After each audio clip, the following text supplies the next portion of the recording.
नमस्कार दोस्तों, competition war के YouTube चैनल में आपका स्वागत है। मेरा नाम है संदीप। उपस्थित हूं आपके लिए लेकर सितंबर 2023 की करंट अफेयर्स की एक नई वीडियो। दोस्तों, इस वीडियो में हम सितंबर 2023 में आर्थिक घटनाक्रमों पर बात करने वाले हैं।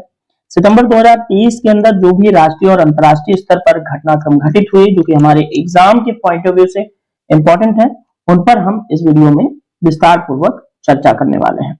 दोस्तों, वीडियो में अंत तक बने रहिएगा, स्किप मत करिएगा। बड़ी ही अच्छी और इंफॉर्मेटिव वीडियो आपके लिए ये बनाई गई है।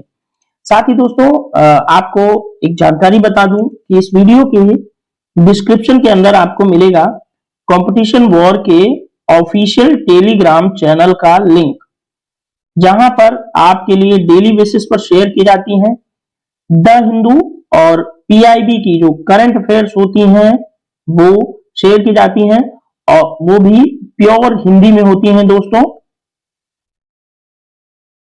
पीआईबी की करंट अफेयर्स होती हैं वो हिंदी में होती हैं। आप जानते हैं कि पीआईबी की वेबसाइट यूपीएससी या फिर प्रतियोगी परीक्षा की तैयारी करने वाले हमारे मित्रों के लिए कितनी महत्वपूर्ण होती है।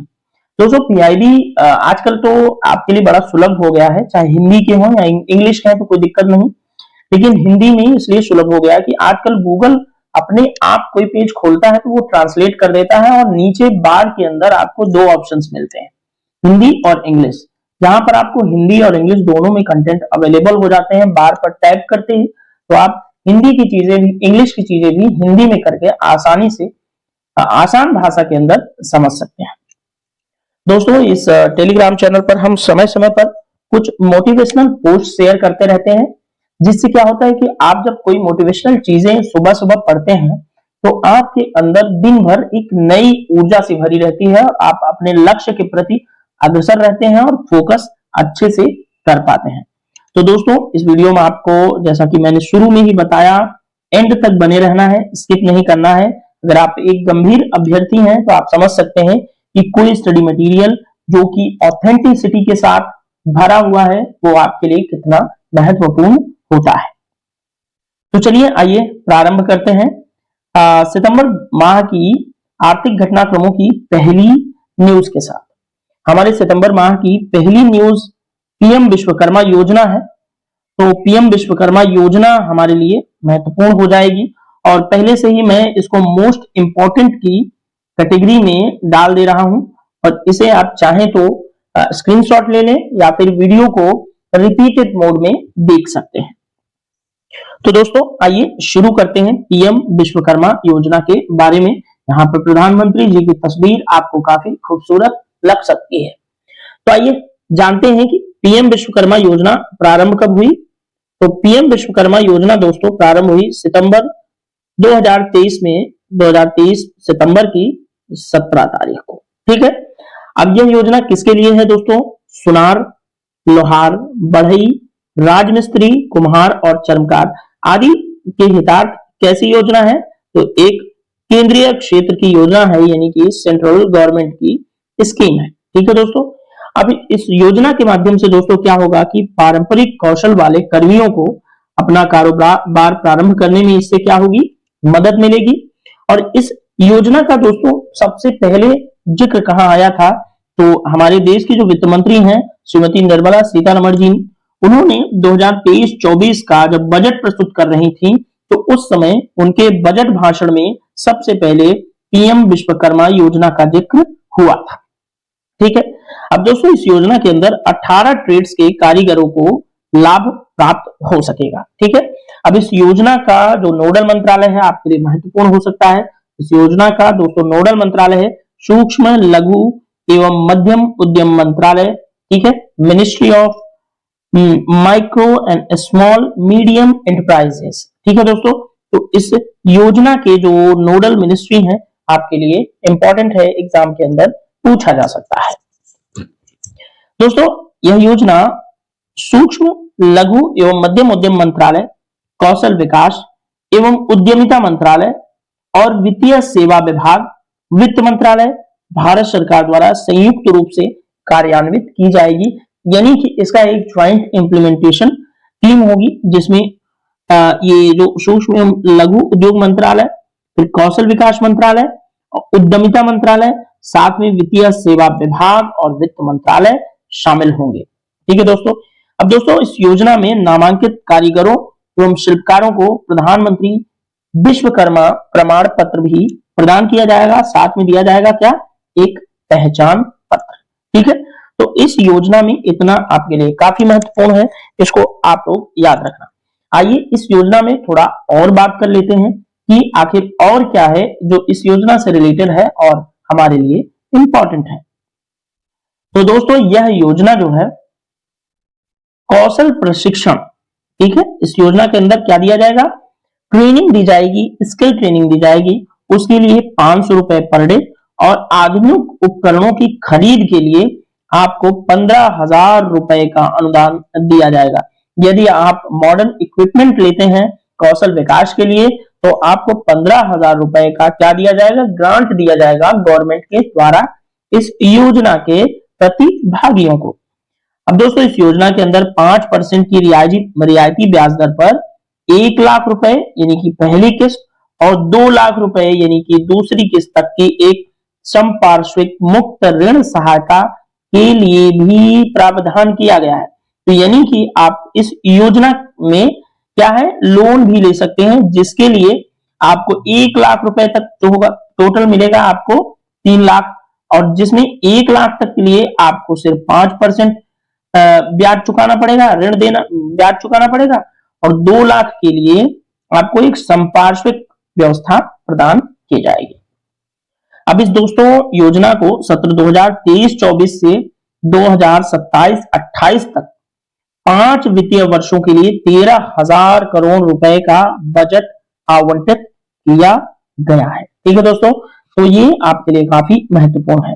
अब इस योजना में दोस्तों ग्रामीण और शहरी दोनों क्षेत्रों में 18 पारंपरिक व्यापार जो है वो शामिल किए गए हैं, जिसको 18 ट्रेड्स मैंने पहले ही ट्रेड्स बता दिए थे।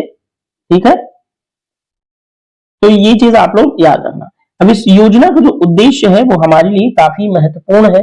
कभी मेंस के एग्जाम के अंदर लिखने को आ जाए कि पीएम विश्वकर्मा योजना के उद्देश्यों पर विस्तार पूर्वक वर्णन कीजिए, ठीक है, ऐसा कोई क्वेश्चन आ जाए तो सबसे पहले पीएम विश्वकर्मा योजना बता देनी है, उसके अंदर थोड़े से प्रावधान, उसके बाद सीधा उद्देश्यों पर चर्चा करना है। तो इस योजना के उद्देश्य क्या है, इस योजना में यह सुनिश्चित करना है कि कारीगरों को घरेलू और वैश्विक मूल्य श्रृंखलाओं में निर्बाध रूप से इंटीग्रेट किया जाए, जिससे उनकी पहुंच बाजार तक हो सके और उनके अवसरों में वृद्धि हो सके। दोस्तों भारत की पारंपरिक शिल्प की समृद्ध और सांस्कृतिक विरासत का संरक्षण और संवर्धन भी करना इस योजना के उद्देश्य के अंदर शामिल है।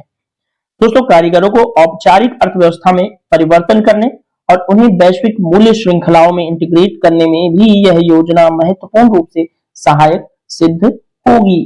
तो ये आपके लिए काफी इंपॉर्टेंट है। और दोस्तों आप जानते हैं कि अपने भारत के अंदर खासकर ग्रामीण क्षेत्रों में छोटे छोटे लघु उद्योग फैले हुए हैं, जो कि आम जनमानस के लिए वित्तीय संवर्धन का काम करते हैं। तो ये योजना काफी ज्यादा महत्वपूर्ण है ऐसे लोगों के लिए जो ग्रॉस रूट से कनेक्ट है। ठीक है, तो आइए इस योजना को आप लोग अच्छे से याद कर लेना। ये योजना कहीं ना कहीं एग्जाम के अंदर आपसे पूछी जाने वाली है, चाहे इसका डेट हो या नोडल मंत्रालय या फिर इसके अंदर के प्रावधान। ठीक है दोस्तों, तो ये आप लोग निश्चित रूप से याद रखना और वीडियो को रिपीट मोड में देखेंगे तो आपको ज्यादा फायदा मिल सकेगा। तो आइए चलते हैं दूसरी न्यूज की तरफ। अब दूसरी न्यूज दोस्तों बहुत ही महत्वपूर्ण है, ये भी कुछ स्किल से रिलेटेड है और देखते हैं क्या है। तो पीएम दक्ष एक योजना चलाई गई थी, तो उसी योजना के क्या हो गए हैं, 3 वर्ष पूरे हो गए हैं। तो इस योजना के 3 वर्ष पूरे होने पर ये योजना काफी चर्चा में है। तो इस योजना के बारे में जानना हमारे लिए बहुत ज्यादा महत्वपूर्ण है। तो आइए देखते हैं। तो पीएम दक्ष योजना दोस्तों 2020-21 में क्या की गई थी, प्रारंभ की गई थी, याद रहे। अब इस योजना के तहत पात्र लक्ष्य समूहों के कौशल विकास हेतु अल्पावधि प्रशिक्षण कार्यक्रम, ठीक है, इसमें क्या हुआ, पीएम दक्ष, दक्ष मतलब स्किल्ड होता है, हिंदी स्किल का हिंदी वर्जन दक्षता ही होता है। तो इसमें मुख्य रूप से काफी शॉर्ट टर्म के लिए एक ट्रेनिंग प्रोग्राम था स्किल डेवलपमेंट के लिए, और इसके अंदर जैसे कि अप स्किलिंग, री स्किलिंग, उद्यमिता विकास कार्यक्रम और दीर्घकालिक प्रशिक्षण कार्यक्रम आयोजित किए जाने थे। और जाने थे का मतलब 2020-21 में जब चालू हुई तो उनके यही उद्देश्य थे, और आज तक ये योजना अपने उद्देश्यों को जो है प्राप्त करने में नए नए कीर्तिमान स्थापित कर रही है। दोस्तों, ये प्रशिक्षण कार्यक्रम सरकारी प्रशिक्षण संस्थानों, कौशल विकास और उद्यमिता मंत्रालयों द्वारा गठित क्षेत्र कौशल परिषदों एवं अन्य विश्वसनीय संस्थाओं के माध्यम से क्या की जाएगी, कार्यान्वित की जा रही है। ठीक है, तो ये इतना पीएम दक्ष योजना के अंदर आपको याद रहना चाहिए। इस योजना में दोस्तों अनुसूचित जाति यानी कि शेड्यूल कास्ट, अन्य पिछड़ा वर्ग यानी कि अदर बैकवर्ड कास्ट ओबीसी, और आर्थिक रूप से पिछड़े वर्ग जैसे इसमें जो 10% जनरल कोटा शामिल है उनके लोग भी शामिल हो सकते हैं, और विमुक्त जनजातियां भी हो सकती हैं, कचरा बिनने वाले और हाथ से मैला ढोने वाले लोग, और ट्रांसजेंडर मुख्य रूप से इस योजना में हाईलाइटेड पॉइंट है। ट्रांसजेंडर को भी ये योजना फोकस करती है।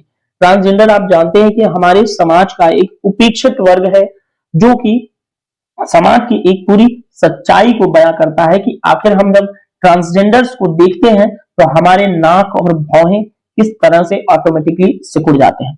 दोस्तों, जब एक पढ़ा लिखा व्यक्ति ट्रांसजेंडर को देखता है तो पढ़ा लिखा का अर्थ, यहां पर मैं आपको स्पष्ट कर दूं कि भारत के अंदर खासकर ग्रामीण क्षेत्रों में पढ़ा लिखा का अर्थ होता है कि नॉर्मल किसी भी स्टेट यूनिवर्सिटी से आप ग्रेजुएट हैं तो आपको मान लिया जाता है कि काफी पढ़ा लिखा व्यक्ति है। जबकि उस स्टेट यूनिवर्सिटी से ग्रेजुएट व्यक्ति अगर किसी ट्रांसजेंडर को, मान लो एक संवेदनशील वर्ग है, उसको देख ले तो बड़ी अजीब अजीब हरकतें करने लगता है। उनको छक्का बोलना, उनको पता नहीं क्या क्या वर्ड्स दिए जाते हैं। तो फिलहाल हम मतलब ये तो सोच की बात हो गई कि हमारे विश्वविद्यालयों के अंदर आज ग्रेजुएट बेरोजगार पैदा किए जाते हैं, जो कि हमारे लिए काफी शर्म का विषय है, जिनको नॉर्मल से संवेदनशील मुद्दों के बारे में भी इतना पता नहीं होता कि उसमें वो खुलकर अपनी राय तक रख सके। तो ये योजना इस लिहाज से मुझे काफी महत्वपूर्ण लगी कि इसके अंदर ट्रांसजेंडर वर्ग को भी शामिल किया गया है। ठीक है, और साथ ही इसमें अन्य समान श्रेणियों के हाशिए पर रहने वाले जो व्यक्ति हैं वो पीएम दक्ष योजना के अंदर स्किल किए जाएंगे। अब इस योजना का जो नोडल मंत्रालय हमारे लिए महत्वपूर्ण होता है, सामाजिक न्याय और अधिकारिता मंत्रालय हमारे लिए सोशल वेलफेयर मिनिस्ट्री है, जो पीएम दक्ष योजना की नोडल मिनिस्ट्री है, ये हमारे लिए काफी महत्वपूर्ण है। ठीक है, तो पीएम दक्ष योजना में आपको इतना याद रहना चाहिए। आइए अगली न्यूज है दोस्तों, वैश्विक नवाचार सूचकांक 2023।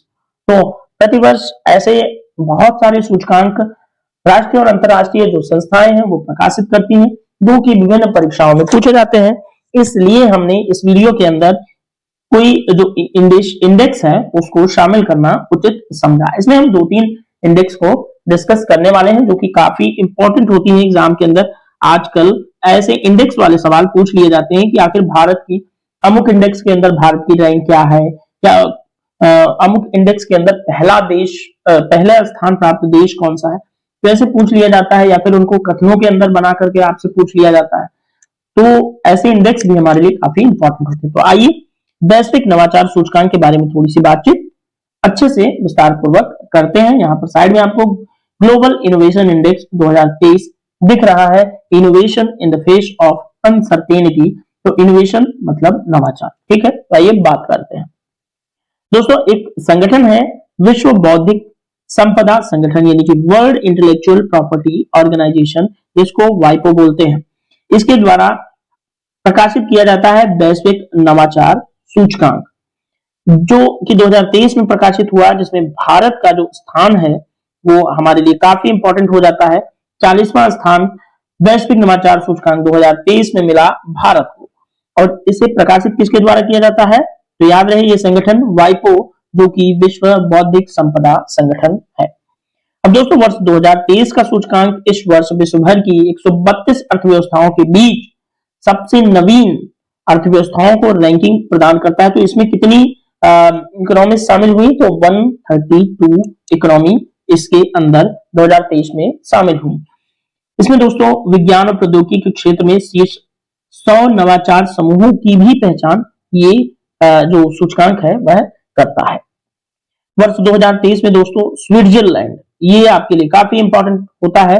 मैंने शुरू में ही बताया ना, तो योजना कोई एग्जाम आता है तो उसके अंदर क्वेश्चन ये भी पूछ लिया जाता है कि जैसे पूछ ले कि वैश्विक नवाचार सूचकांक 2023 में कौन सा देश शीर्ष पर रहा, तो आपको याद रखना है स्विट्जरलैंड।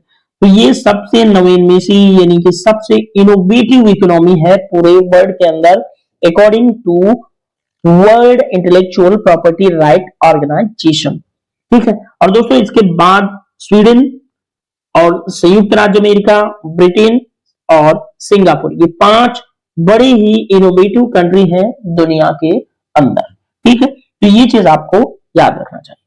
दोस्तों सिंगापुर ने शीर्ष 5 में प्रवेश किया है, जो कि दक्षिण पूर्व एशिया, पूर्वी एशिया एवं ओशिनिया क्षेत्र की अर्थव्यवस्थाओं में एक अग्रणी स्थान हासिल किया। आप जानते हैं कि दक्षिण पूर्व एशिया, जब आप वर्ल्ड का मैप देखेंगे तो आपको सिंगापुर की लोकेशन मलेशिया के पास मिलेगी, क्योंकि मलक्का जलसंधि की तटवर्ती देश मान सकते हैं। जो सागर है वो दक्षिण चीन सागर है, तो सिंगापुर दक्षिण चीन सागर का तटवर्ती देश है।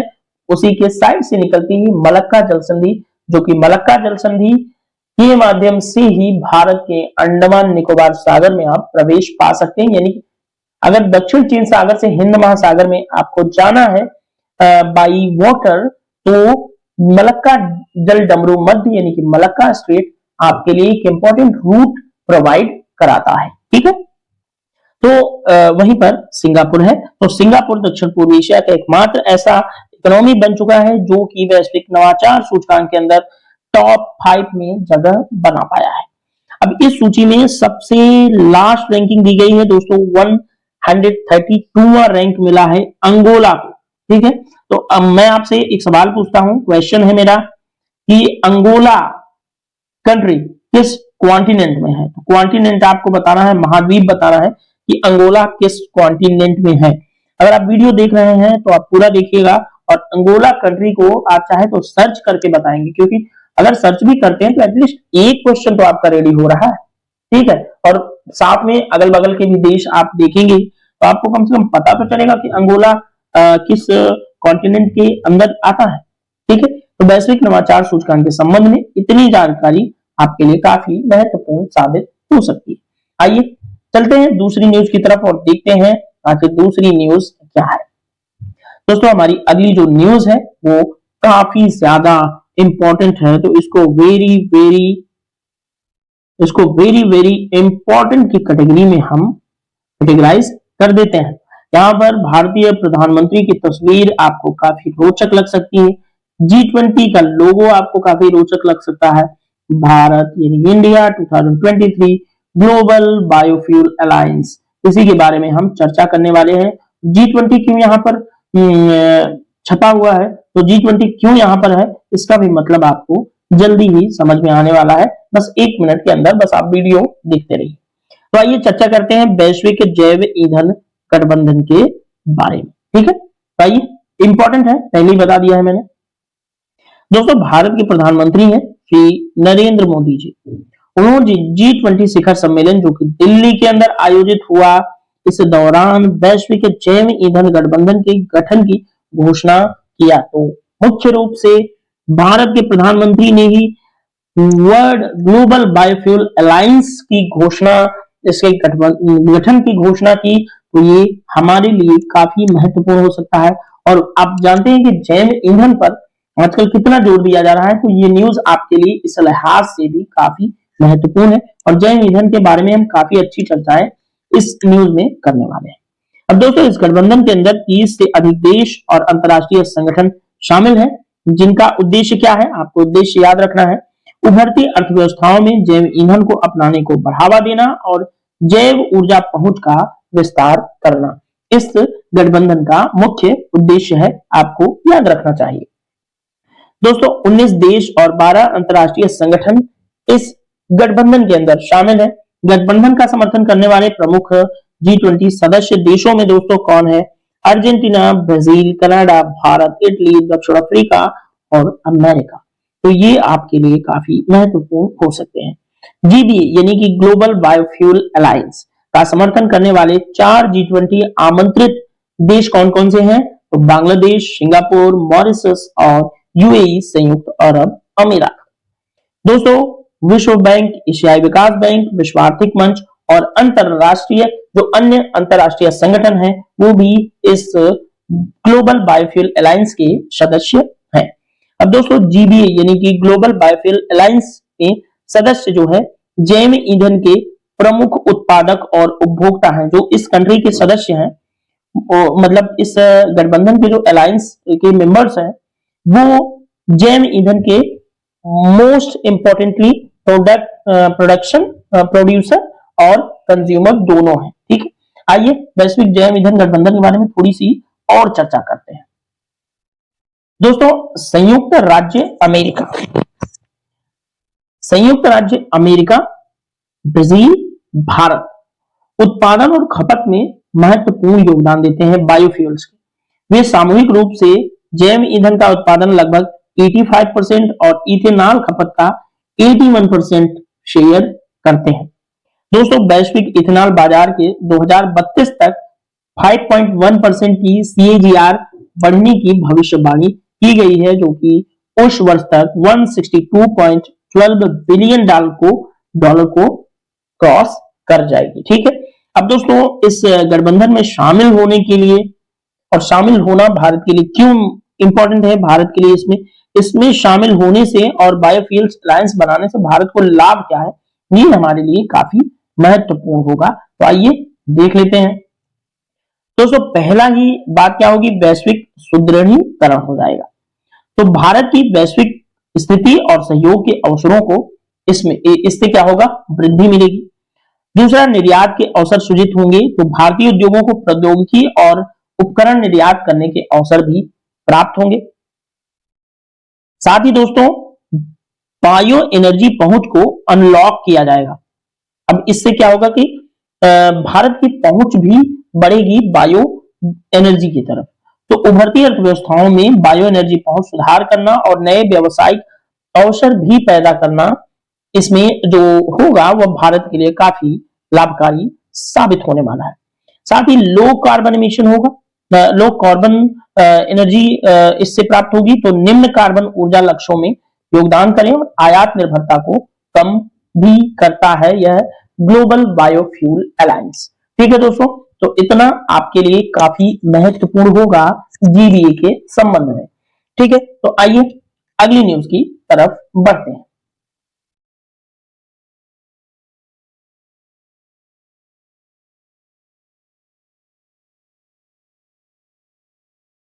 दोस्तों, ये न्यूज हमारी लास्ट न्यूज है और इस न्यूज में हम देख रहे हैं कि यहां पर क्या हो रहा है। तो आर्थिक स्वतंत्रता सूचकांक जारी किया गया है 2023।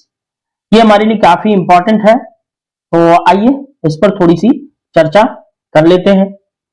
दोस्तों, विभिन्न देशों में आर्थिक स्वतंत्रता की स्थिति के संबंध में एक आकलन रिपोर्ट है आर्थिक स्वतंत्रता सूचकांक। ठीक है, इसे जारी कौन करता है? कनाडा का एक थिंक टैंक है जिसका नाम है फ्रेजर इंस्टीट्यूट। अब दोस्तों, 165 कंट्रीज कुल इसमें शामिल है, जिसमें भारत को 87th रैंक प्रदान की गई है 2023 के अंदर, जिसका मान दोस्तों आपको इंपॉर्टेंटली याद रखना है 6.92 इसका मान है।